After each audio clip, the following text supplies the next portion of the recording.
Hey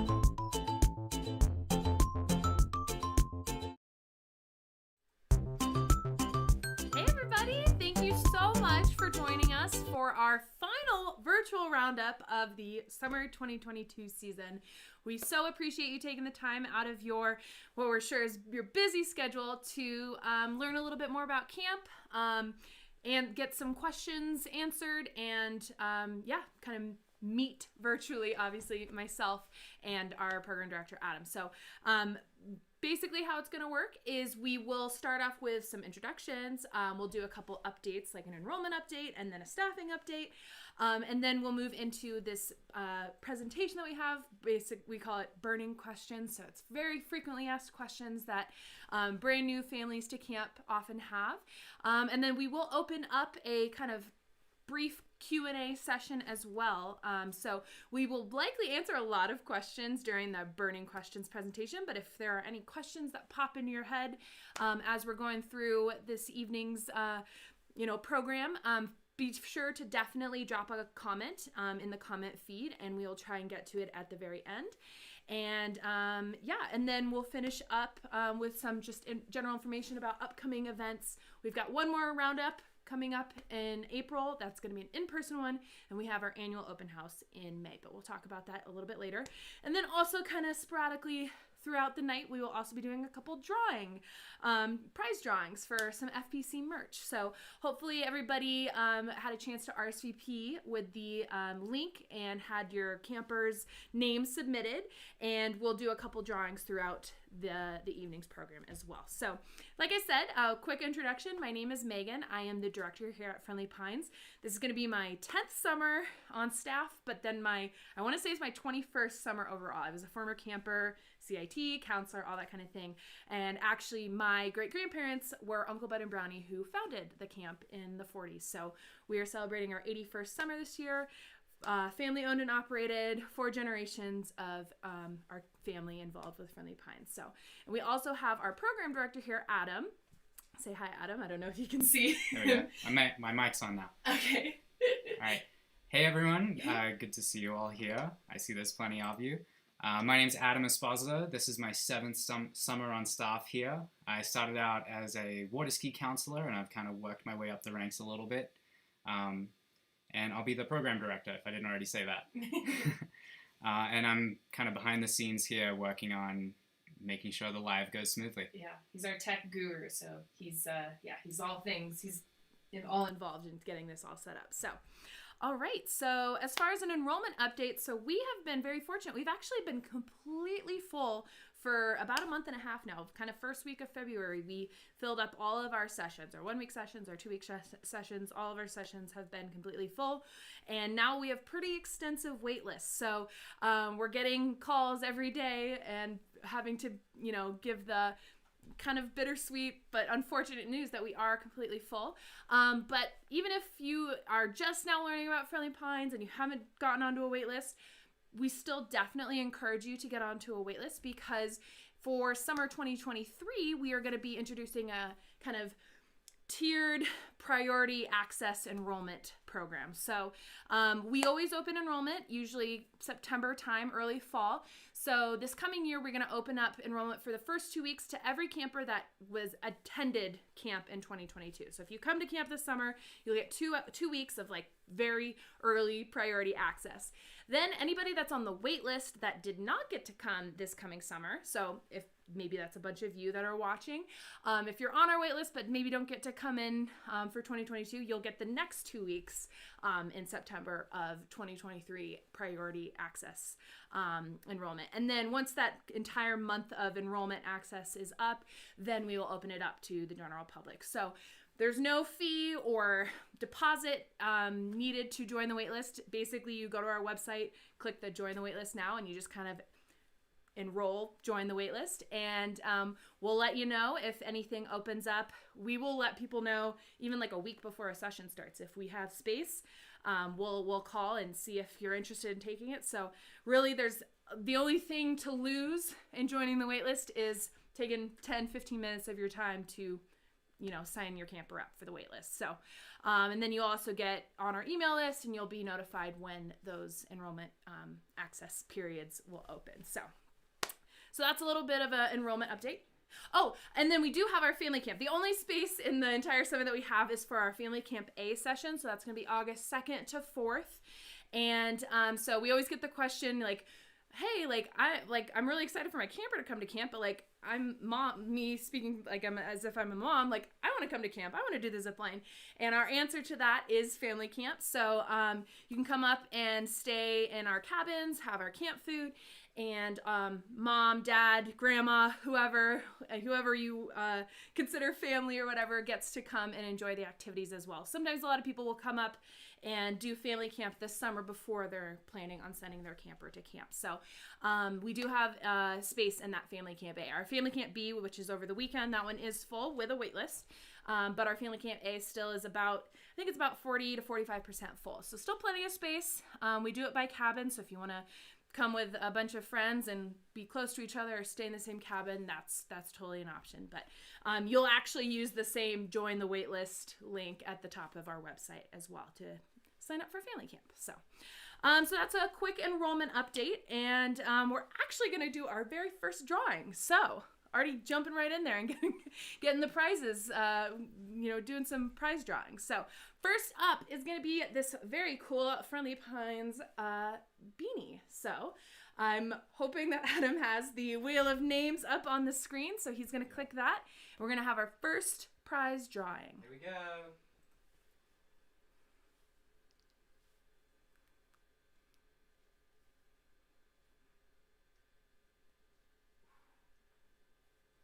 Our very first winner is Christian Wheel. Christian Wheel. Awesome. So we'll keep track of the names, but if you want, we would appreciate if you could shoot us an email or write in the comments and let us know how we can contact you about shipping address, that kind of thing. So congratulations. Need you to reach out to us. Yes. Yeah. So that we know you're watching. Exactly. So Christian Wheel, congratulations. You've won a hat. Awesome. Okay, so next, just a quick kind of staffing update. So we're really excited. We're about 75% staffed for counselors this year. We have a really awesome returning population. So if anybody joined us in 2021, and you're coming back this year, you're going to see a lot of familiar faces around camp. And if anybody joined us in 2019, you'll actually see a couple of familiar faces as well.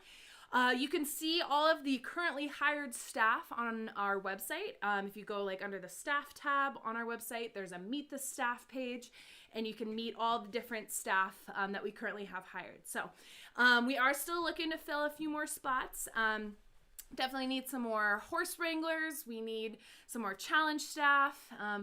Male counselors, we're always looking for male counselors. So if you know anybody that is at least 18 years old and has been out of high school for at least 1 year, and you think they would make a good counselor, definitely direct them to our website and to all of our staff information.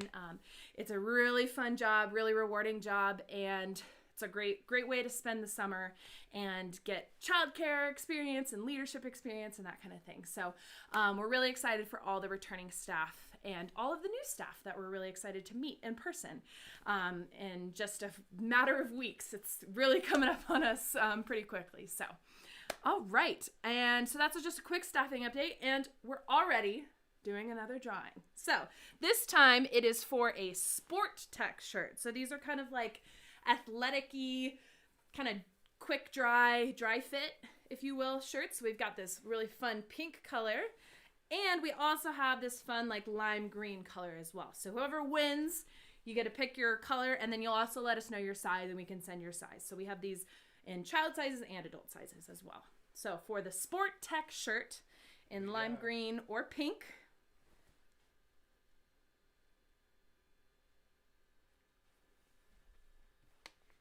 congratulations, Ava Wittaki. Nice. Okay, Ava, so let us know what color and what size, and then also what shipping address we should send this to you. So info at Friendly Pines. We'll have our whole contact information at the very end, but let us know where to send it and what to send you. So congratulations, Ava. Okay, so Now moving on to kind of the bulk main part of our presentation is the burning questions presentation that we have. So like I mentioned before, just a lot of very, frequently asked questions from parents and campers. So they usually seem to kind of fall into kind of a few main categories. So like, what do I need to bring? What do I need to pack? Where do you get your counselors? How do you vet your counselors? What about medical stuff? My camper has allergies, or my camper takes medications. My camper has a special diet. They're a vegetarian, or they're gluten-free. How do you deal with homesickness? How do I communicate with my camper? How do I communicate with the camp? That kind of thing. How do we pick activities? And how do I survive as the parent? So to start things off, what to bring. So in just a couple weeks, I think it's a week from this coming Friday, you will be getting an email with a parent handbook, camper handbook, and then also within that mailing will be the packing list. So it's actually more of like a packing guide. It used to be just like one page, but we've made like an entire packing guide with like tips on what to bring, what to leave at home, kind of dress code tips, that kind of thing. So you'll be provided all of that information in a matter of days, really, at this point. So definitely want to bring a sleeping bag for your stay at camp. We do once per week, we do a like overnight camp out. So the sleeping bag will be essential for that overnight outside camp out.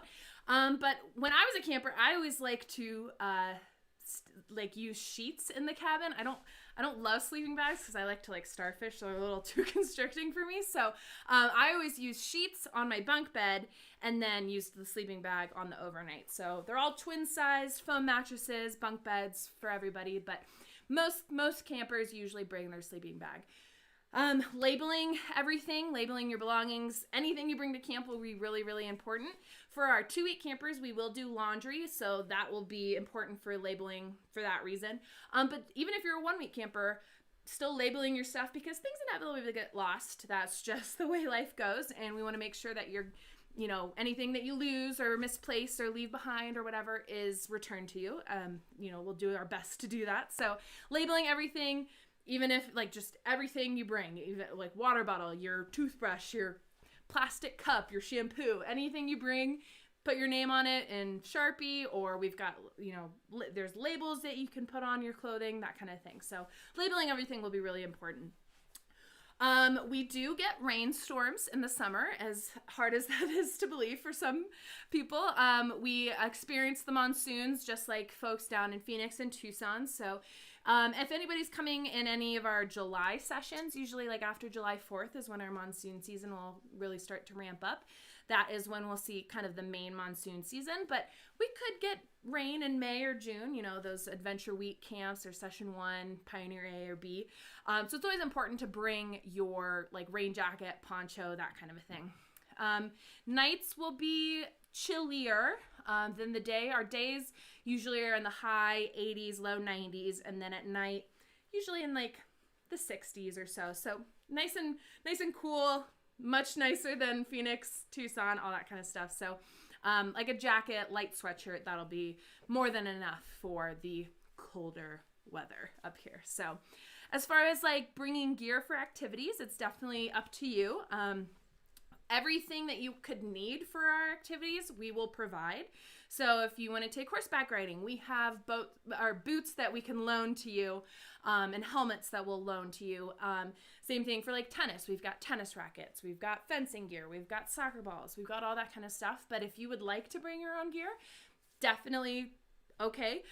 We definitely don't recommend bringing anything like very expensive or sentimental or anything like that, just because, accidents happen, things get lost. So, if you're about to outgrow your Western riding boots, your cowboy boots or whatever, go ahead and bring them and you can use them for riding. And then at the end of the summer, maybe you've outgrown them and then, we're good from there. But if it's your very expensive riding helmet, maybe leave that at home because we've got plenty of loaners to hand out. So, all right. And you can see kind of a little preview of what the packing guide will kind of show you. Things you should pack, things maybe best to leave at home. And like I said before, it'll really go into all the details with what to pack, how laundry works, all that kind of stuff. So definitely worth taking your time to read that. And then everybody will need to print out the packing list. It'll be at the very end of that packing guide. And you'll fill this out as you pack your camper, and then you'll put that in the camper's luggage when you drop them off. So one packing list per camper, and then we'll unpack everything when we get to camp. Every camper gets a shelf, their own shelf, so they will unpack, put their stuff on the shelf, and then at the end of the session, the counselor will use this packing list and repack things. So it kind of just helps us keep track of like how many pairs of jeans were sent, how many beach towels were sent, that kind of a thing. So, so more instructions obviously in that big mailing that'll be coming out, but the packing list will be important for everybody to fill out, and it'll be one packing list per camper. So, all right. As far as our staff, so we are very, very lucky to have an incredible staff every single year. We really pride ourselves on the quality of staff that we have join us in each summer, from our counselors to our kitchen staff to our maintenance to all of our behind the scenes personnel.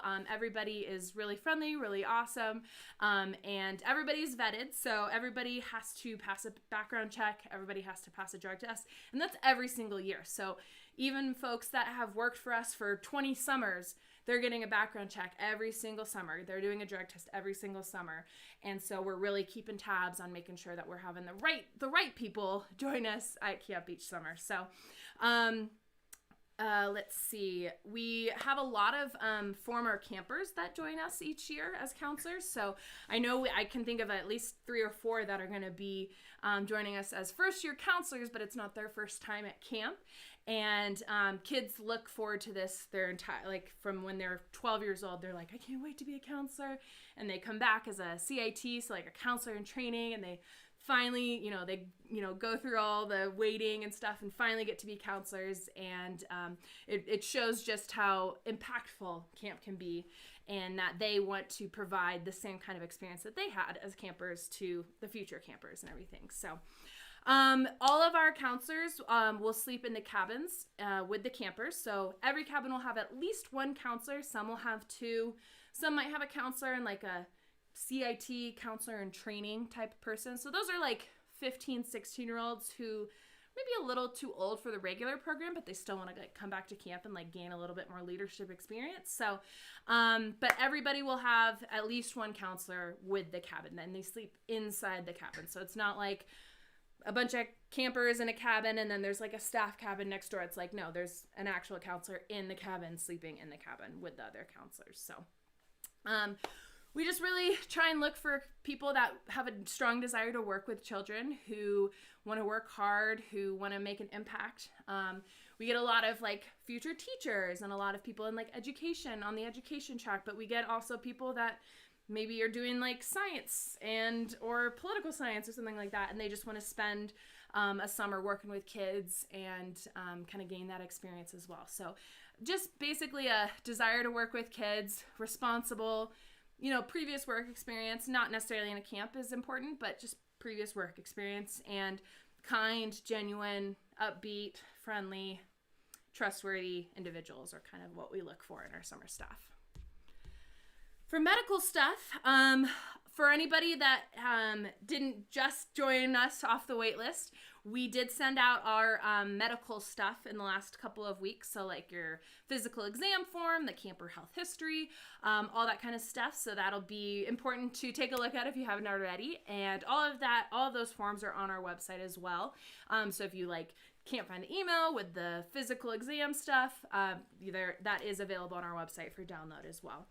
As far as allergies and stuff, so all that kind of medical background stuff will be filled out by you as the parent on their online health history. So we always get the question, what's the difference between the health history form versus the physical exam form? Physical exam form is something you take to your pediatrician or take to a nurse practitioner or take to a Walgreens walk-in clinic, and they do an exam by a licensed medical professional. The online health history is filled out by the parent or guardian, and it just kind of goes through any past illnesses, any allergies, any food restrictions, dietary restrictions, that kind of thing, any medications that they're currently taking and will take at camp.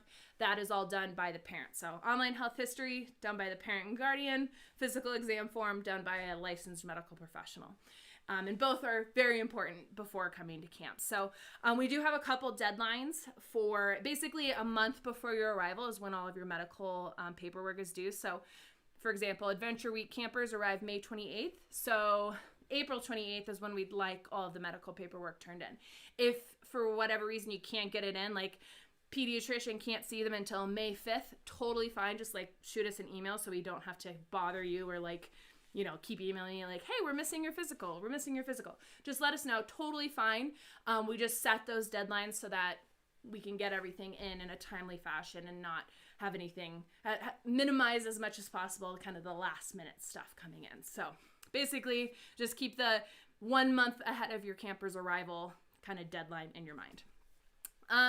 As far as like regular medications, so we will have a medical staff for each session, anywhere from 2 to 3. I think even session 3 has 4 medical staff currently hired, and they are, you know, nurse practitioners, PAs, RNs, that kind of thing, licensed medical professionals, and they are able to administer any regular medication that your camper takes. So if they take stuff in the morning, at night, some other time during the day, you'll put that on their health history, and then we will give that information to the medical staff, and then the medical staff will administer the medications to the campers. So we collect all the medication. We don't keep anything in the cabin. We keep it all locked up within the camp medical center, and then the campers go and get their medications at whatever time that they need to take their medication. So we also have a bunch of over-the-counter stuff.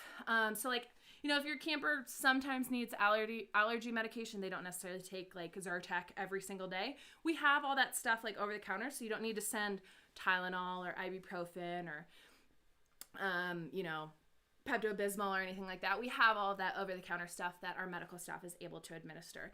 As far as like more serious stuff, the Groom Creek Fire Department is like 200 yards down the road. They're kind of our first responders. So if we have to call 911 for whatever reason, they would be the ones to show up. And then we're about 15-20 minutes or so from Yavapai Regional Medical Center in Prescott. So that's our closest like emergency room. And then we also have urgent care and everything like that in Prescott as well. So for the most part, our medical staff can handle pretty much everything, you know, bumps and bruises, scrapes, headaches, stomach bugs, that kind of thing. And then the bigger stuff, we are close. We're not totally isolated or, you know, way far away from civilization or anything like that. So for like kind of day to day, you know, I need an ice pack, I got a bee sting, I rolled my ankle kind of stuff, we will log all of that information. And you are welcome to call the camp and talk to the nurses and see if your camper's been in for any sort of injury, illness, that kind of thing. You can also call and see if, say, they started taking an antibiotic before their session and they needed to finish the regimen during the session. You can call and talk to the nurses about that. If for whatever reason we have to like call the fire department or take the camper into town, say we need to get x-rays or need to go get a strep test or something like that, we will call the parent. So anytime it's like a more serious thing, we'll call. For day-to-day, everyday kind of stuff, that just becomes a logistical nightmare. So we won't call for everything, just the big stuff. So, but you're welcome to call and check and see if your camper's been into the infirmary if you want. So, and then as far as COVID stuff, hopefully you've all seen all of our COVID stuff on our website and in the email that we sent out in, I believe, February. So, gonna be a lot less strict than last year, which is really nice. We are going back to our normal activity selection schedule, so we'll talk about activities in a little bit, but basically just requiring campers to either show proof of a test before camp, an antigen test, or to be vaccinated, have their COVID vaccine. So one of those two before arriving at camp. And then all of our counselors will be vaccinated for COVID, and not tons of times that we'll be needing to wear a mask. Still important to bring them just in case and to pack them. They are on the packing list, but it'll look much more like normal this year, which we're really excited to see and to experience. So, okay. And then you can see an example of kind of what the exam form looks like. We've actually updated it so it looks a lot cleaner than the example. We need to update that for the presentation. And then you can also see an example of where to access like the camper health history form. So it's within that portal that you use to register your camper or add them to the wait list. So you would just like log into that. So, all right. Our food. So we are very highly complimented on our food. We serve 3 hot meals a day. Our chef, Jason, works, and the rest of his kitchen staff work really, really hard on churning out all the meals. Delicious, high quality, well-rounded meals. We serve family style at Friendly Pines. So we'll usually have 10 campers to a table and then 2 counselors at either end. And the counselors will like serve the food to their table, and we give the campers like a lot of choice in what they eat and what they'd like to eat. So whatever's on the table is the meal. So we don't do a lot of like, oh, I don't really like Thanksgiving food, so can I have it peanut butter and jelly? No, you can have whatever's on the table. You don't have to eat all of it. You can have just mashed potatoes and a slice of bread if you want, but that's whatever's on the table is the meal. But usually campers don't really have a hard time in finding something that they like at each meal. And we also do 2 snacks. We'll do a snack in the morning and the snack in the afternoon. So usually morning snack will be like graham crackers or trail mix or goldfish, that kind of thing. And then afternoon snack can be like fruit, cantaloupe, grapes. If it's a really hot day, maybe we'll do like a popsicle or something, or ice cream sandwiches or something like that. But so there's plenty of opportunities to eat, and it's all really, really delicious food. So breakfast can be like eggs and ham and hash browns or pancakes, and then lunch could be tacos or grilled cheese and tomato soup, and then dinner could be lasagna or like Thanksgiving dinner, like I said before, or like Asian, stir fry maybe kind of a thing. So if your camper has any dietary needs, if they're vegetarian, vegan, no red meat, if they have a gluten allergy, lactose intolerance, maybe they're allergic to pineapple, maybe it's like a specific thing that they're allergic to. You'll put all that information on their health history, and then we will give that information to the kitchen. And say we're having grilled cheese and camper is gluten-free, we'll have a gluten-free option for the camper at the kitchen window for them ready to go, as long as we have the information ahead of time. So yeah, you'll still have a well-rounded, delicious meal. It'll just have kind of substitutions if needed for that meal. Alrighty. And then you can see kind of an example menu, lots of different stuff.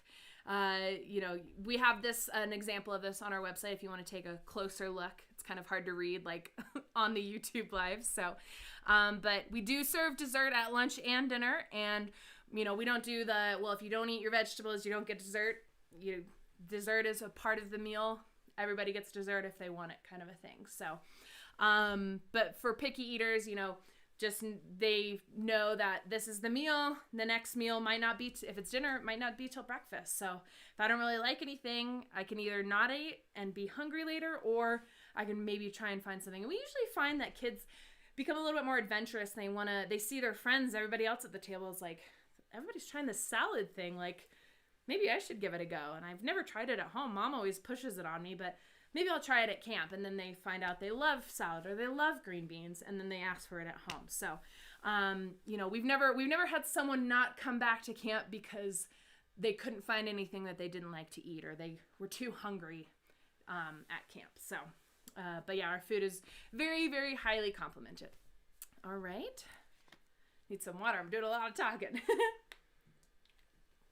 Okay, so as far as like the question of should I send my camper with a friend or should I send them alone, I'm afraid to send them because they don't know anybody, or I'm afraid to send them with someone because I want them to branch out and experience new friendships and everything like that. It's totally up to you. Majority of our first-time campers will come to camp without knowing anybody. So if that's a determining factor for you of I want to send them, but they won't know anybody, that'll kind of be the majority. So definitely on our end, if we have a say, our preference is that they come without knowing anybody, because it gives them the opportunity to make new friends. And because sometimes, coming with a friend, it's really great. It's nice to have that security, but sometimes it's like easy to just hang out with that friend you already know, or that sibling or that cousin that they already know, and maybe miss out on new friendships or new relationships that might form if they had come alone. So, but if they're coming with a friend, totally fine. They can still have a great time and make new friends and everything like that. And we'll do our best to accommodate cabin requests.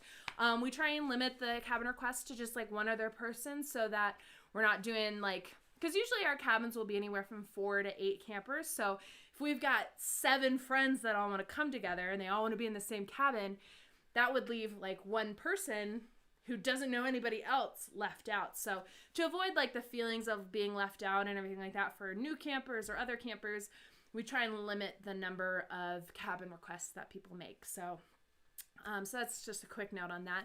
We'll be sending out, if you haven't already made the cabin request, you can let us know and we can add it to your camper's profile. If they have one, don't feel like you have to make a cabin request. But if you have one and you haven't let us know, you can send us an email and we'll update the profile. And then in the lead up to camp, kind of 2 weeks, 10 days before your session starts, we'll send all that information, and you can double check to make sure that we have the cabin request like in our system. So we will make cabin assignments like no more than 3 days before a session starts. So like asking now, what cabin is my camper going to be in? We have no idea. We won't know until days before. And we usually try to avoid even letting you know then, just because if someone drops out, we need to make a couple adjustments, or last minute cabin requests come through.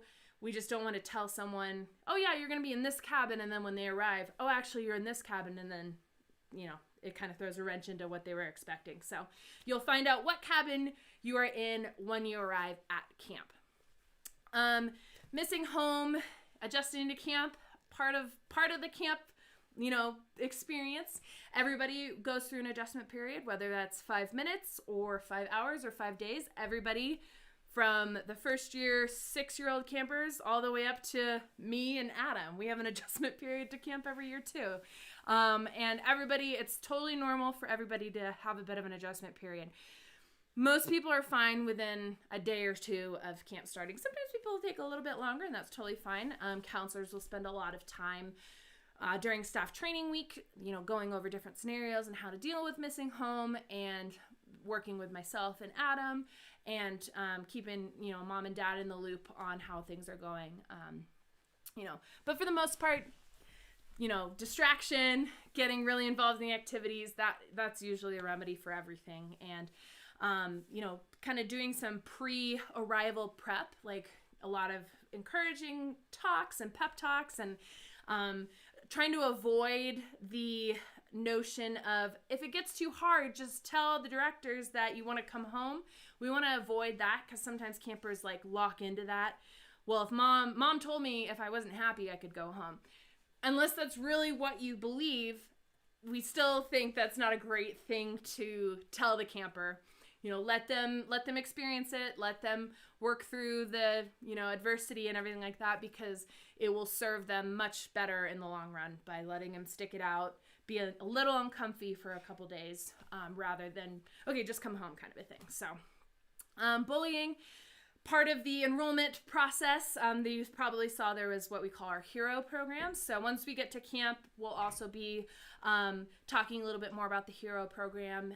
It's like honoring everyone, respecting ourselves, and it's just basically our anti-bullying campaign that we do.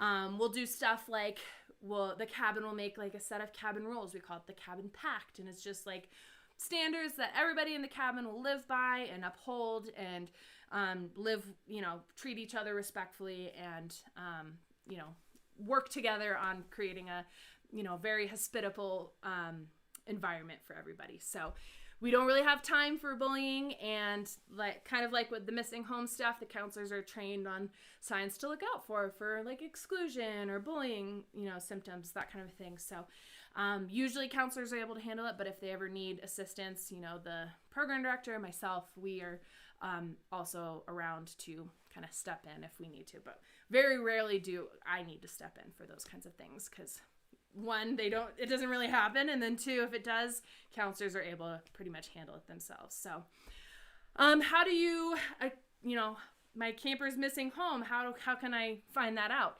So, unfortunately, campers cannot call home if they're sad or not having a great time. They can write letters. They can write as many letters as they want. Send them with stationery. Send them with postage. We have all that also in our camp store.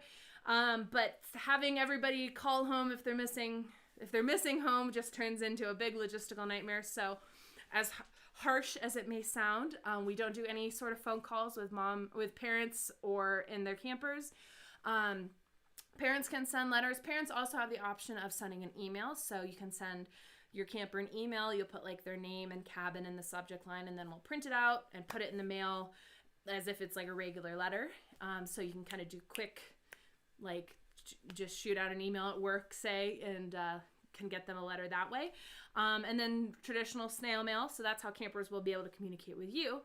But as the parent or guardian, you also have the option of giving us a call and talking with me or anybody else in the camp office. And we have what we call morning reports. So like for the first 3 days of the session, and then every other day for the rest of the session, the counselors will fill out. They're kind of like report cards for everybody in their cabin. And each camper gets like a letter grade for different areas of adjusting to camp. So how are they eating?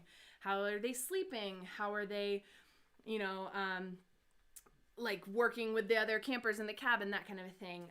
And, E for excellent, or maybe yesterday wasn't so great, but now they're I for improving. So you can call and get a status update on how your camper is doing, and we'll reference that morning report. So that's a really good way to kind of check in. And then we also post on our website photos like just about every single day, so you can check and see if your camper is like in any photographs that we took that day. So we'll do all sorts of activity photographs and evening activities, and basically it's we can't guarantee that every camper will be photographed every single day, but you can definitely expect plenty of photographs of your camper throughout the session. So as far as like best age to start camp, I guess whenever you find out about camp, there's not really a best age. The earlier they start, and if they love it, the more years they have to come back. But if you're just finding out about camp and they're 13 years old, like by all means send them at 14, and they'll still have a great time. We do have like our SILT and CIT programs, so those are not traditional camp programs, but they're like those leadership programs I mentioned a little bit ago. But I would say the average camper usually starts about 9 or 10, but we do have plenty of 5 and 6 year olds, plenty of 13, 14-year-old first time campers. So it's really whatever age you think the camper will be ready. So as far as like sending campers home, really does not happen that much. It's really something like we've exhausted every possible option. We've had multiple conversations with me. We've called, mom and dad plenty, like more than a couple times. It's very rare for someone to be sent home, whether they're homesick or just not the right fit for a camp. So like I said, we usually can work out any sort of issues, but there will be some times that in the very rare instances that we might have to have someone head home a little bit earlier. All right. Activities. So when campers come to camp, they will pick their own activities. So we will take all of their preferences and make individual schedules for each camper. So they get to choose the activities that they would like to do. So every camper will have 8 activity slots available to them. So we'll do 4 on one day, 4 on the other, and then we alternate back and forth through the rest of the session that they're here. Some of our activities are 2 hours long. Vast majority of them are just 1 hour long. So campers might only have 6 or 7 activities, but a full schedule. But most campers will have like a full 8 different activity schedules. So For the most part, all of our activities can be taken by any age, any camper. We do sometimes separate the certain activities into like an A or a B group. So like A being like the older kids, kind of 10 and up, and then the B group being like the 6 to 9-year-olds. And then we have some activities like riflery, tomahawks, kind of just maybe a little bit more technical, a little bit more, I don't know, technical activities. Those are maybe reserved for the older campers. But then we have activities like pet care, which are just for the younger kids. So, but for the most part, the rest of our activities, kind of anybody can sign up for, anybody can take. So, most campers will be a beginner, but if your camper, say, takes horseback riding lessons at home, we will have what we call placements for certain activities. So, if they are more than a beginner in like English riding, Western riding, vaulting, like gymnastics on horseback, tennis, those kinds of things, we will have, they're kind of like, I guess you could say tryouts, but we call them placements, and they can go and show the activity counselor their skills, and the activity counselor will place them in a certain level of class. So they might still be a beginner in the eyes of Friendly Pines, and so they'll still be put in a beginner class, or they could be in an intermediate class or an advanced class, depending on the activity. But for the most part, there's not really like a skill level for most of our activities. As far as making sure that they take the activities that you want them to take, that's as blunt as this is, that's not something we really focus on. We definitely focus on whatever the campers want to take. So sometimes, we'll share the schedule of the campers once they've been once they've been made for the campers. We'll share them with the families, and the parent will call in, hey, they were supposed to take swimming. Why isn't swimming on their schedule?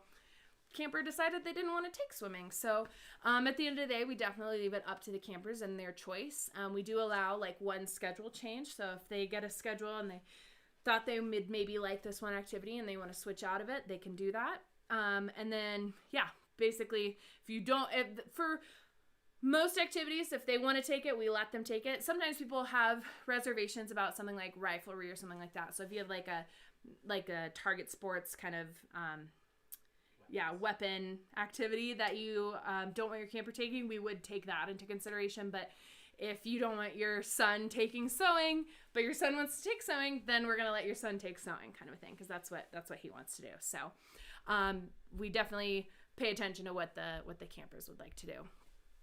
And then as far as kind of parents and parents coping and everything like that, sometimes the parents are the ones that struggle the most with their camper going away for a week or 2 weeks. We talk to parents at roundups, like in-person roundups, different recruiting events, and they're like, oh, I don't know if they're ready. And we're usually able to tell, like, no, I think actually, Mom, you're not ready, or Dad, you're not ready for camper to go away. So just know that that's completely normal. It's very scary, and it's very novel to send your kid away for a week or 2 weeks or 4 weeks or however long they're going away. But just know that they are in really great, capable hands. And the counselors are here for them. I'm here for them. Adam's here for them. And you can call us whenever you want if you need reassurance. We will be also sending out very shortly information on a kind of communication workspace portal. I'm trying to just app. I don't really know. It's like a community conversation area for parents. So you can ask questions. We'll have returning families, new families. Anybody that's a 2022 camper family will be able to join and ask questions, answer questions, that kind of thing. So information will be coming out on that. And so you can talk to other families, but you can, like I said, you can always call us, you can always email the camp, and we're here for you for any of that. So as far as waitlist work, kind of touched on that a little bit at the very beginning, but basically signing up for the waitlist, making sure that you're getting the confirmation email that your camper has been put on the waitlist. We get it all the time where people call in, what place is my kid on the waitlist? And we look and, oh, your application is still in progress. You have to make sure that every element is filled out and you're submitted and that you have the confirmation email. Otherwise, your camper technically isn't on the wait list. But Anyway, if a spot opens up, we will contact you. We'll usually start with an email and give you about 24 hours to respond. And then if we don't hear from you in that 24 hours, we'll reach out with a phone call usually. We'll leave a message if we can't get you on the phone. And then if we don't hear from you within that 24-hour time period, we'll move on to the next person on the wait list. So as far as the likelihood of getting in off a wait list, pretty much impossible to tell. It really just depends on what people cancel, if they cancel. This side of March 1st is going to be a little less likely for people to drop out, because if they drop out now, they don't get any of their deposit back. And then after May 1st, it's even less likely, because it's like the full tuition payment is non-refundable after that date. It could still happen. So it's, if you're at all interested, still get on the wait list. There is tuition insurance as well. It's like a third party. We don't make any sort of money on it. It's purely a way for you to protect your investment on camp.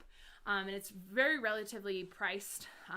It's like a very small percentage of the tuition cost. So definitely in your best interest to purchase that tuition insurance. All that information is on our website. And that can give you some peace of mind for if plans change, or camper falls and breaks their arm, or they get sick or something before coming to camp. So definitely recommend looking into that tuition insurance. But as far as like likelihood of getting in, it's really impossible to tell. We could have a wait list of 3 people and none of them ever get in, and we could have a wait list of 40 people and eventually everybody gets in. It just kind of depends. There's really no way of tracking it or no way of telling how likely it is. So you're welcome to call and see where you are on the wait list, but just know that if a spot opens up, we'll contact you. So you can just wait, I guess, for that contact if we ever get a spot. So and then family camp is what we mentioned before, just a really great way to experience camp. Parents get to ride the zip line and go canoeing and do all the fun activities that we have, and just kind of experience sleeping in a cabin, eating the camp food, and enjoying camp. So, so yeah, like I said, lots of me talking at you, but I'm sure we have a lot of comments, questions in the comments. So if you haven't already, be sure to drop some questions in there, and we'll spend the next maybe 10 or so minutes kind of going through those questions. So Adam will read those for me, and yeah. Yeah, let me just reply to someone's comment on here. I can say it out loud. Miles, we're pretty much done with the presentation now. We're just going to answer some questions, and then that's going to be pretty much it. Yeah. So let's get into it. Let me find our first one here. Just a moment. All right. How many people will be in each cabin? Great question. So our younger cabins will have anywhere from like 4 to 6 campers, and then our oldest cabins will have 7 to 8 campers. So like 5 and 6-year-olds, probably like 4 kids total, plus the counselor, plus maybe like a CIT. And then our oldest cabins will have a maximum of 10 people in the cabin. So usually like 8 campers and 2 counselors. What will the cleaning protocols be between each camp session, i.e. not only for COVID, but also like fencing masks, tennis rackets, beds, all of that sort of stuff? Yeah, we have like a whole kind of cleaning checklist that we do cabin cleanup every single day within the cabin. So everybody pitches in and does chores, and everybody takes turns kind of cleaning up the cabin and keeping their areas clean. And we do have like cleaning products that we can we keep it like obviously locked up when we're not using them, but then during cabin cleanup we can bring them out, Simple Green, Windex, that kind of stuff. So usually cabins can stay pretty clean, but then once the campers leave, the counselors will clean their cabins in kind of the in-between the session as well, wiping down the mattresses, disinfecting the surfaces, all that kind of stuff. And the same thing kind of goes for the activity equipment. After fencing masks is a great example. We've got Lysol spray. We'll spray that in between each use, not just at the end of the session. Like at each activity period, each use will kind of disinfect and clean out between as campers use them. So, and yeah, just the kitchen tables and stuff, the campers will kind of, and counselors will kind of wipe down their tables, and then the kitchen staff will come through and reset the tables and keep everything clean as well. Is there a bathroom in the cabin?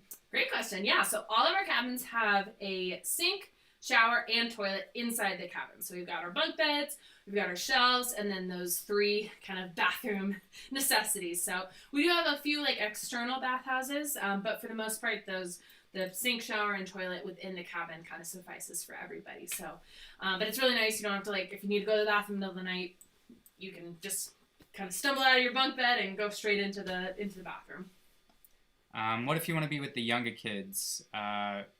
I'm 12 and I like to be with the younger campers. That's something you can definitely put on your cabin request. If you're 12 and maybe I would guess you'd maybe be going into 7th grade. I'm totally guessing. But maybe you do a little bit better with 6th graders. You might be the oldest person in the cabin.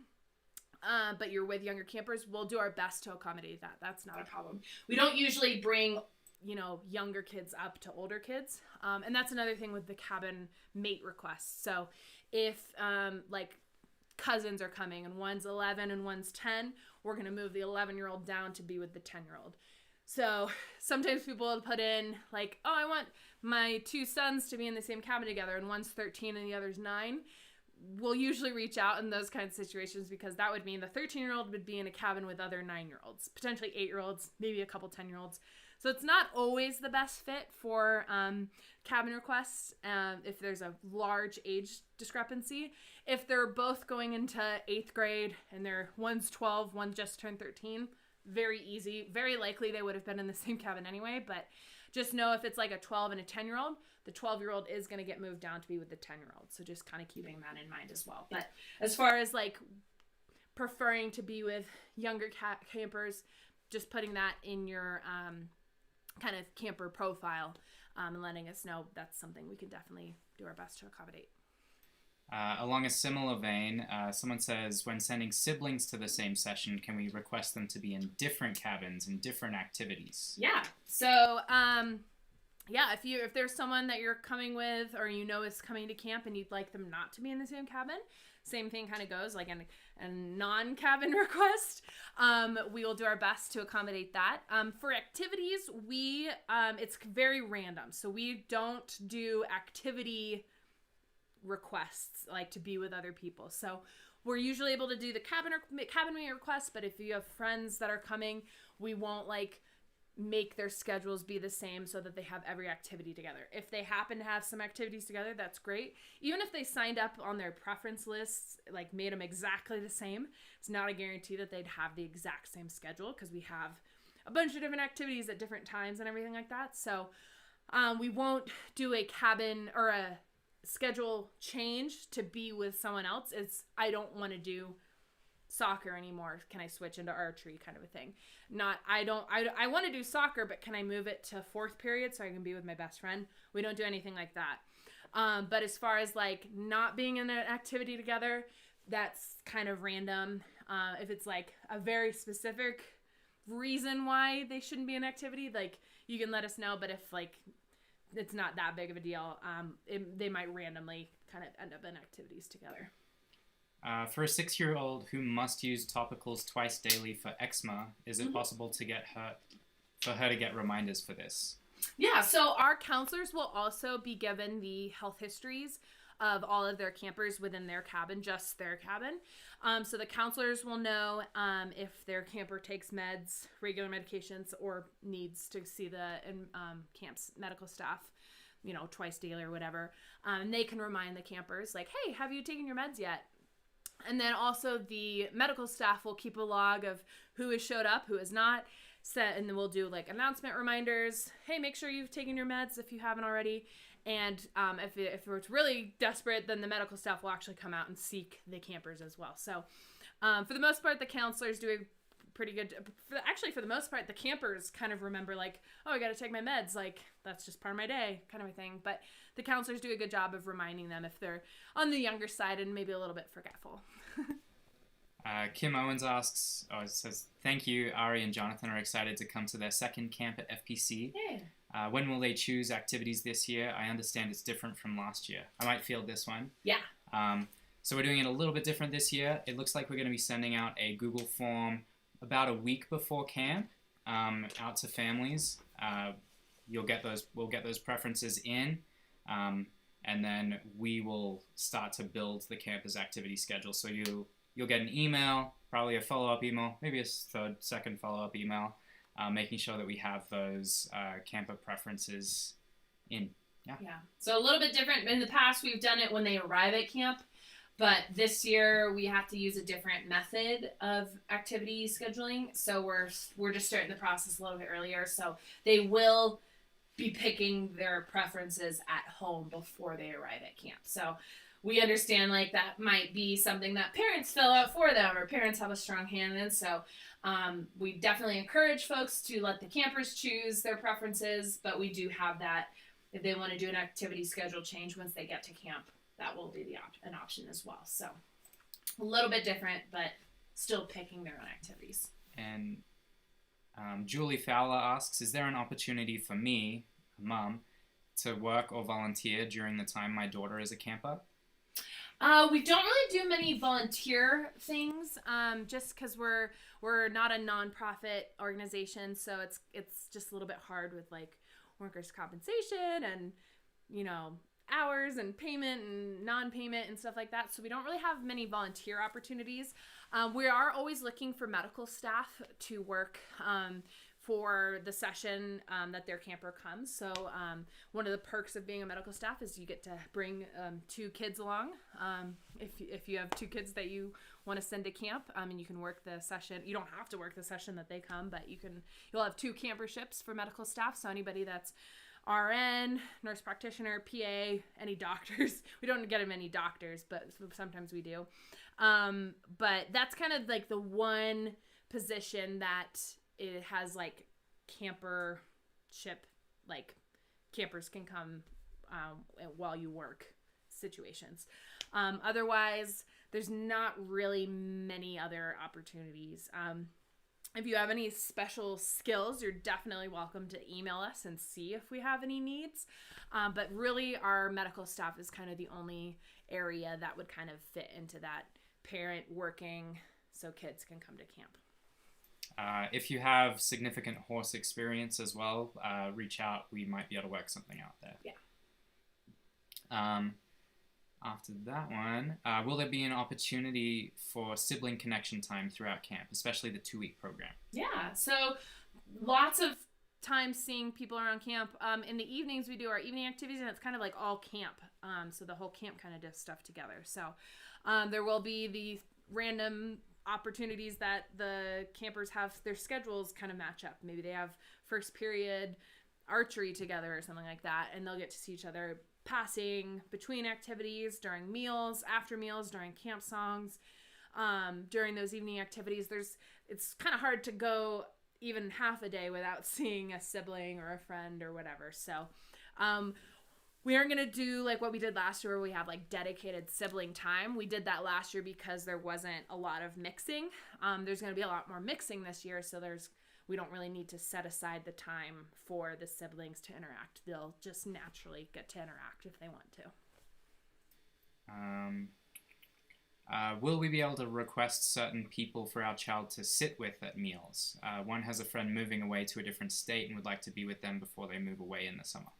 Yeah, so if they're in a cabin together, it's likely that they will sit at the same table as it is. Otherwise, the way the cabins are assigned is by age. So like the oldest campers will be in the oldest cabin together, and then we kind of go from there, or youngest campers in the youngest cabin kind of thing. So and then we make the seating arrangement off of that same kind of chronological order as well. So if they're similar in age or kind of in the same cabin, it's likely that they'll be at the same table or right next to each other. But pretty much we kind of just put that in the computer and just like, okay, the top 10 oldest campers are at this one table. The next 10 oldest campers are at this next table. And there might be some overlap from one cabin to another, but for the most part, they're kind of sitting with their cabin. So if you've requested for them to be in the same cabin, they could potentially be in the same table, but we can't like guarantee. It's kind of like the activities. We can't like guarantee that they would be together. Near each other, but not guarantee at the same table for sure. What activities have you added, and what are no longer be going? Excuse me. Any new activities you've added, or any that will no longer be going on this year? So last year was our first summer we had to forego water skiing, which is a really big bummer. Our insurance company decided that it was, I guess, no longer safe or whatever, which is a really big bummer. Water skiing was really, really popular and a really fun activity that we did on our own lake here at camp. So it's nice though, because now we do all of our activities are at camp. We used to do canoeing at Goldwater, which is like 5 minutes down the road, which was really beautiful. Don't get me wrong, but you had to drive there, and it was kind of a hassle. But now everybody's just at our lake canoeing, so kind of a bummer we don't get to do water skiing anymore. But still, all of our other activities we'll get to do.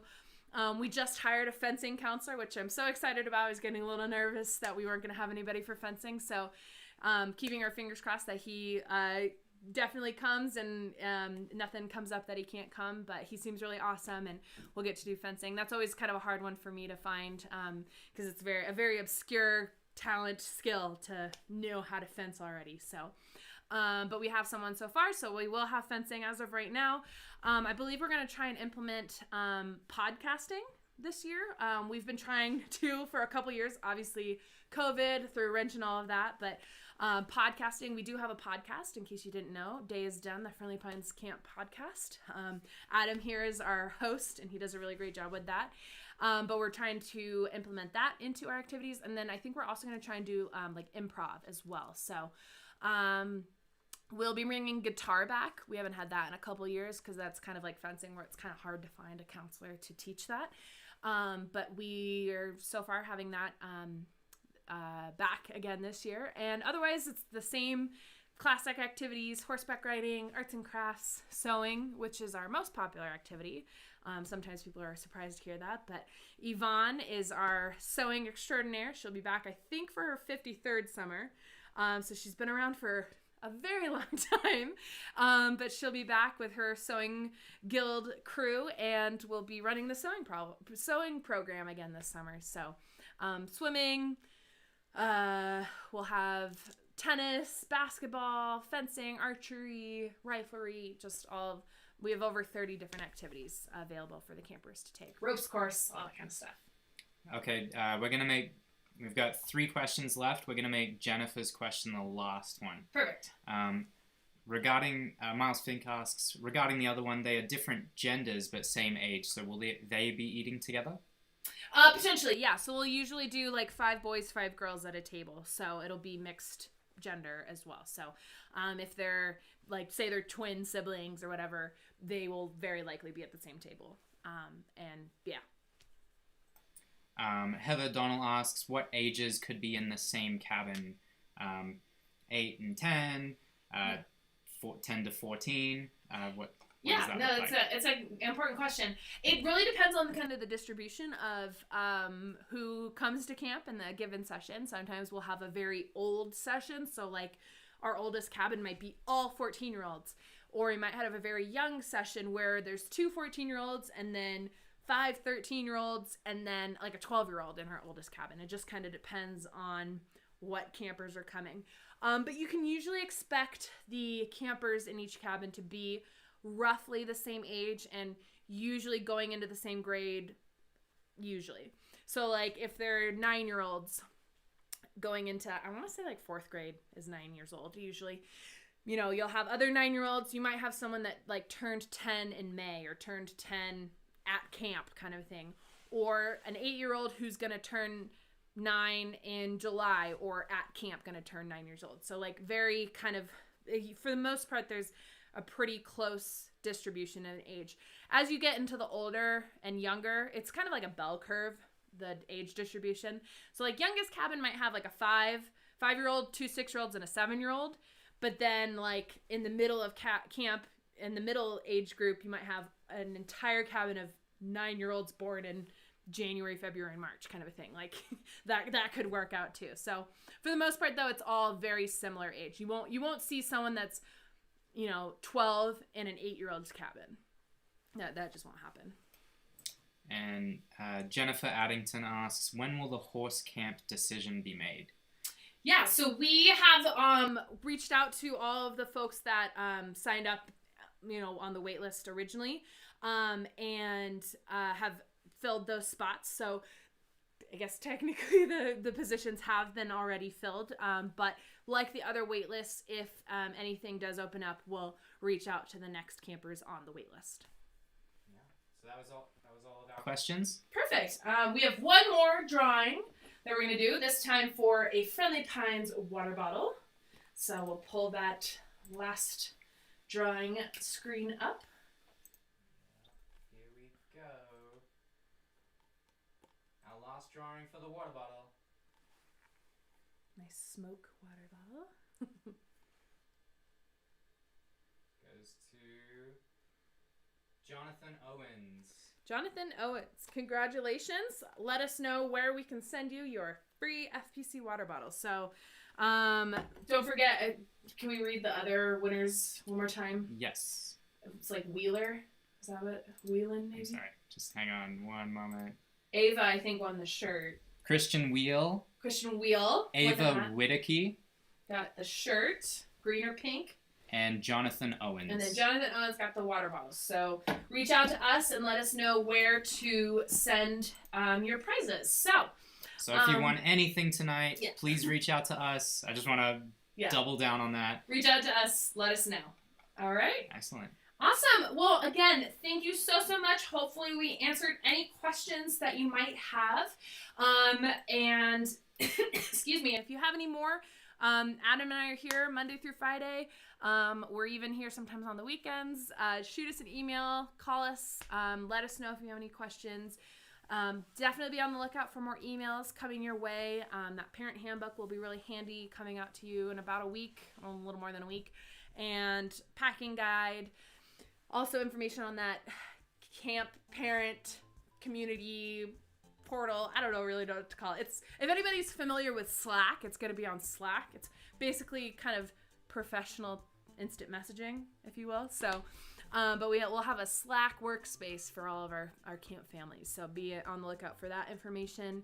And we have some events coming up. So in April, we'll have our last roundup of the season. So that will be an in-person one in Scottsdale. It'll be at the Fairmont Scottsdale Princess Hotel in North Scottsdale. And that will be April 25th at 7 o'clock. So it'll be the same kind of format. We'll do that burning questions presentation. We'll have a few more prizes. It's a little bit more effort to come out in person. So we have a few more prizes, including winning some money off of camp. So if you're at all interested, it will be a very similar program, but feel free to join us for that in-person event. And then on May 21st, we'll have our annual open house event, which will be really fun. It'll be here at camp at Friendly Pines from 11 a.m. to 2 p.m. And we'll have lunch. We'll have camp tours. You'll get to meet a bunch of the counselors. Most of the counselors will have arrived by then. And you'll get to actually see camp. And like I said, lots of fun prizes, winning money off of camp.